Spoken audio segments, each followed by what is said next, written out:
मिलके एक ही जगह पे इसको रखा है, तो चर्चा सबकी हुई। तो ये अच्छा काम किया कि समय कम था, आप लोगों का कार्यकाल तो खत्म हो जाता, उद्घाटन रह जाते, हर गांव में घूम के समय में पूरा नहीं हो पाता, और समय में पूरा नहीं हो पाता तो आपके गांव में उद्घाटन के ये जो भी तख्तियाँ है, जो उद्घाटन लोकार्पण है, ये सब बाकी रह जाता।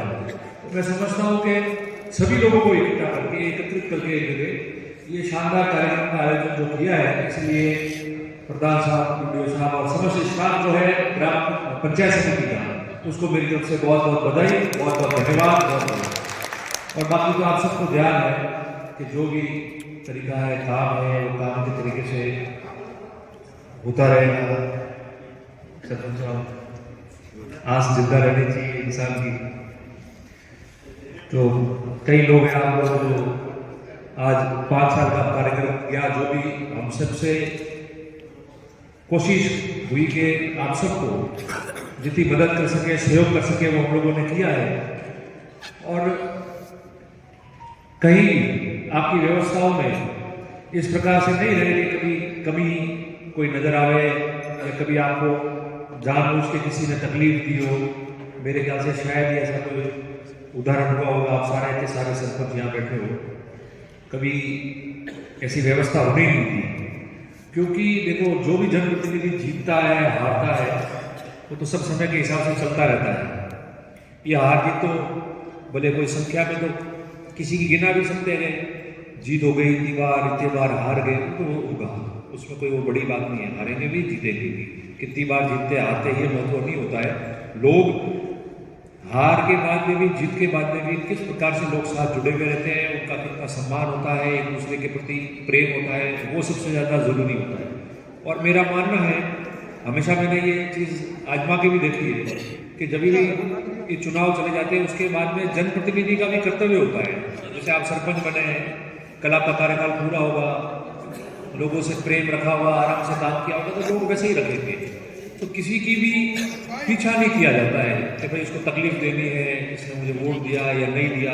हार जीत हो गई, फैसला हो गया, खत्म, अपने काम पे लगो। और सभी लोगों को आराम से समकक्ष न्याय के साथ में, प्रेम के साथ में, आदर भाव, मान सम्मान, इज्जत के साथ में सबको रखो। समय आता जाता रहेगा, छोटे हमारे कर्मचारी होते हैं, वो क्या आ सकते हैं कि भाई आराम से बैठे हैं, घर के पास रहे, घर जावे, अपना काम करे, रोजी रोटी हो जाती है, समय पे तनख्वाह आ जाती है, घर का पालन पोषण हो जाता है। कभी तकलीफ नहीं पड़नी चाहिए कि वो व्यक्ति साथ रहा या नहीं रहा, पर उसके साथ में उसको उठा के यहाँ से बाहर फेंक दे और वो बेचारा घरवाला भी उसका जो है वो परेशान रह गए। इस प्रकार की कभी शायद मेरे हाथों से तो हुआ नहीं, अनजाने में कुछ हुआ होगा, तो हमेशा क्षमा प्राप्ति सबसे रहे। पर आप सब लोगों ने अच्छा काम किया। एक काम और, जो आपकी मीटिंग थी पंचायत समिति की अभी कुछ दिनों पहले, उस मीटिंग में शायद मंदिरा जी ने एक प्रस्ताव रखा था आपके जिले वाला। तो आप समस्त सरपंच और जनप्रतिनिधि, अब तहसील की तो सबसे बड़ी बॉडी पंचायत समिति होती है, साधारण सभा सबसे बड़ी होती है, उसमें सरपंच, जनप्रतिनिधि, पंचायत समिति मेंबर, जिला परिषद मेंबर, आप सब लोग उपस्थित थे। और आप लोगों ने आपको वापस पुनः जालौर में जोड़ा है, उसका आप लोगों ने आभार शायद प्रकट किया है उसमें। और क्या किया था, एक तो आभार प्रकट किया जालौर में, दूसरा अच्छा भीखमल का, हाँ दूसरा वो, एक आभार वाला याद है मेरे को।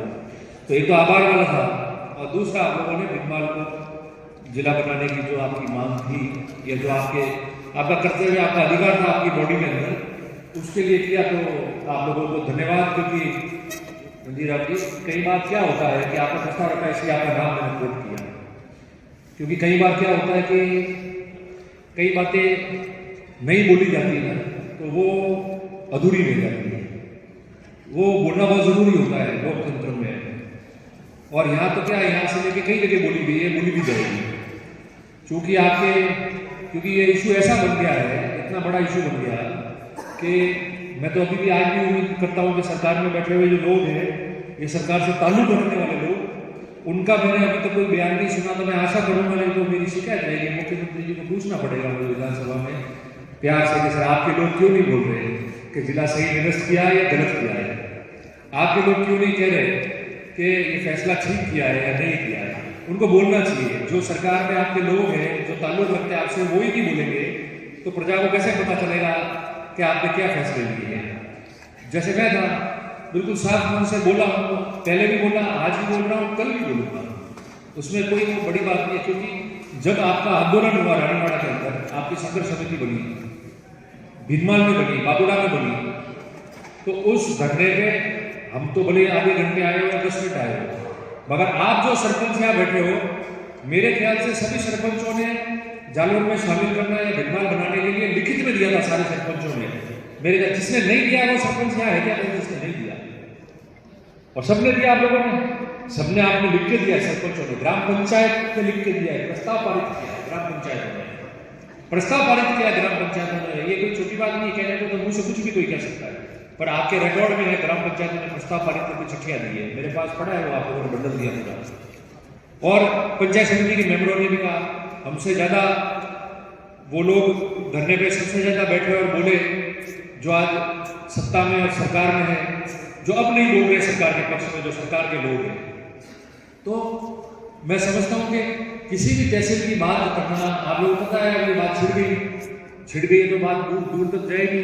कौन व्यक्ति क्या बोलता है उसका कोई जरूरी नहीं है। कई तो लोग ऐसे हैं 2-2-2.5 साल से बोल रहे हैं, उनका जवाब नहीं देते। इसलिए नहीं देते कि जिन व्यक्तियों को उनके रिश्तेदारों ने, ज्ञातों ने, उनके समाज के लोगों ने ही तैयारी नहीं की कि भाई इसको हमारा विध बनाना है, तो जब रिश्तेदार और समाज ही उनका क्या नहीं, तो फिर हम क्यों किसी बात की जवाब दे रहे, हम क्यों देते, वो दे रहे पहले तो रिश्तेदार और समाज। मगर ऐसा कोई मुद्दा होता है जो राजस्थान का मुद्दा है और जिसमें बड़े लोग शामिल है और उसमें नहीं बोले तो वो हमारी बेईमानी होगी कि हम नहीं बोले, भले फिर वो कोई भी बोले। और मैंने इसलिए आपको ये बात कह रहा था क्योंकि हमारा कोई साथी, वरिष्ठ साथी हो उम्र में, जो साथ हमारे पार्टी में रहा, उसके पास में कोई व्यक्ति बैठ के अगर वो बोले और उनका स्टेटमेंट नहीं आए तो यही समझा जाएगा कि अगले व्यक्ति के प्रभाव में किसी ने ऐसी बातें बोली, गलत बातें, जूते मारने जैसी। अब आप ग्राम पंचायतों के सरपंच ने प्रस्ताव कर दिया, पंचायत समिति के मेंबरों ने कह दिया, धरने पे बैठ गए, और फिर आपकी बात अगर हम नहीं रखे तो फिर किस बात का एमएलए और किस बात का जनप्रतिनिधि। वो अलग बात है कि सरकार में बैठे हुए लोग नहीं बोल रहे, वो उनकी पार्टी जाने और वो जाने के, वो क्यों नहीं बोले, उन पर कैसा राजस्थान सरकार का फैसला और उनकी पार्टी के लोग ही नहीं बोल रहे, ऐसा तो कौन सा दबाव है। ये तो एक प्रश्न पूछने लायक है, उनकी पार्टी के अध्यक्ष और मुख्यमंत्री जी से पूछे थे। मगर आप लोगों ने किया, मुझे खुशी इस बात की है। और अगर आपके सदन ने प्रस्ताव पारित किया तो उससे धन्यवाद आपको दिया है मैंने, इसलिए क्योंकि जो बात आपने कही थी उसकी जबान पे आप लोग अड़ी गए। और धन्यवाद इसलिए भी आप लोगों को मैंने दिया कि जो चर्चा चली उसमें ये बात आई कि रानीवाड़ा के इक्के दुक्के लोग बोल रहे हैं, बाकी कोई नहीं बोल रहा। तो आपके सदन ने जो प्रस्ताव ले लिया तो इससे ये हो गया कि पूरा रानीवाड़ा तहसील बोला है तो थोड़े बहुत जूते खाने से बच गए। अगर आप प्रस्ताव नहीं करते तो नौबत आ जाती। इसलिए आप सबका मैं बहुत बहुत धन्यवाद और आभार प्रकट करता हूँ। बाकी आपका जो मेरे लायक आपने ही वोट दिए, आप लोगों ने इस लायक बनाया, उनको वापस बोलने लायक आप लोगों ने ही मौका दिया है। तो जो भी मेरे लिए है, मेरे लिए जो काम है आप हो उसके लिए निश्चित तौर पर तैयार है। सरकार से मैं नहीं मानता कि कभी भी कोई सरकारें जो है वो ऐसे काम करती है। सरकार जो है उन पर सरकार में हमारा अधिकार है। अच्छी बातें सरकार जरूर सुनेगी, लोगों के काम की और हित की बात है तो सरकार जरूर सुनेगी और सरकार में जाके बात करेंगे और अच्छा काम होगा तो मुझे विश्वास है कि सरकार 100% उस काम को करेगी। क्योंकि एकाधिकार सरकार का किसी व्यक्ति का, पार्टी का भी नहीं होता, सभी लोगों का है, जनप्रतिनिधि का, और इसी विचारधारा से हम लोग चले हैं। बाकी आपने ये प्रधान साहब और उन्होंने दिया है बिल्डिंग वाला